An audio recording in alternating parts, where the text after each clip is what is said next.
Walk in and tell them, get the hell out of your apartment. They took over complexes, and they have a radical left governor who's petrified. He doesn't want anything to do with it. He's afraid. He's chicken shit, okay? He's afraid.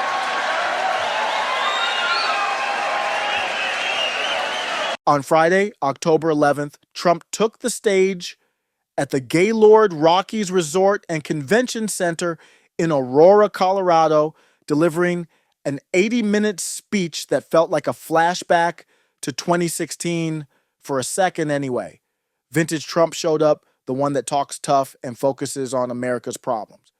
But here's hoping he doesn't sprint back to the Star of David after this, like he usually does whenever he gets some momentum going.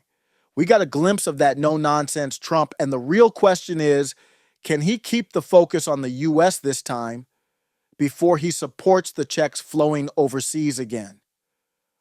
Trump kicked off by addressing Aurora's growing gang problem, and boy, did he come out swinging. He called Governor Jared Polis Governor Chickenst. And let's face it, it fits like a glove. Polis isn't just refusing to stop the Venezuelan Tren de Aragua gang from taking over apartment complexes in Aurora. He's acting like the whole thing isn't even happening. At this point, Polis might as well start handing out participation trophies to the gang members for a job well done in turning the place into a war zone. Trump laid out his plan, Operation Aurora, aimed at deporting every last member of the Venezuelan prison gang, Tren de Aragua, TDL, who he says are causing chaos in Aurora. The stage was plastered with mugshots of recently arrested gang members, and the audience was eating it up. He promised to send elite squads of ICE and federal agents to hunt down, arrest, and deport every last illegal alien gang member. Now, here's hoping every last doesn't just mean gang members, because illegal is illegal. Let's not get soft and give a free pass to the ones who aren't in a gang but still don't belong here. This wasn't just rhetoric for Trump. The Tren de Aragua gang has been causing havoc, and the viral video from August showing armed men storming an Aurora apartment leading to a fatal shooting added fuel to Trump's fire. The clip sent shockwaves through the community, and Trump used it to hammer home the failure of leadership in cities like Aurora.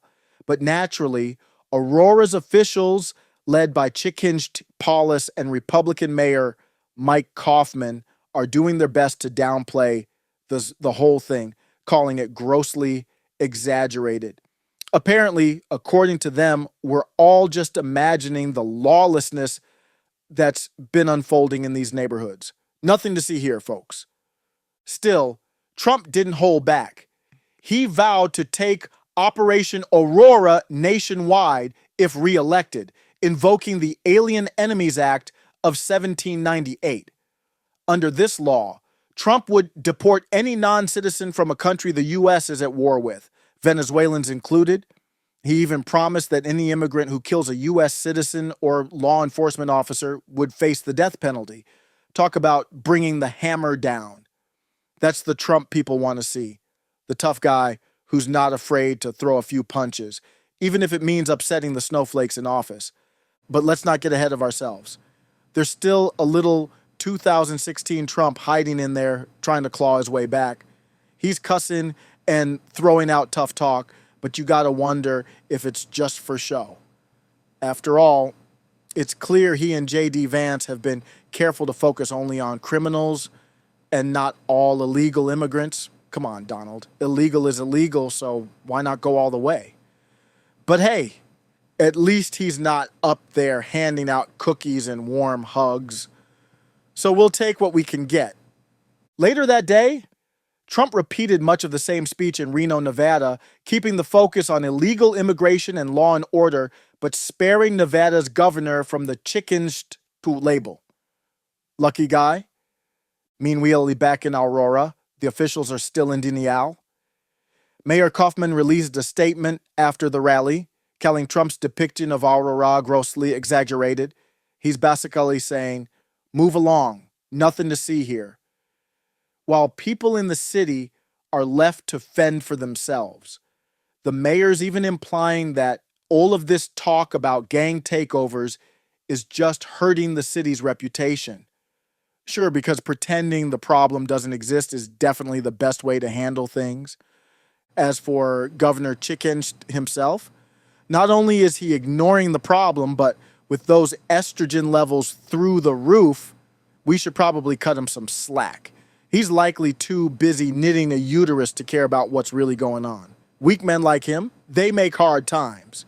And if he gets any weaker, Aurora's going to need more than just Trump's operation to fix things. It'll need an exorcist. Little MAGA.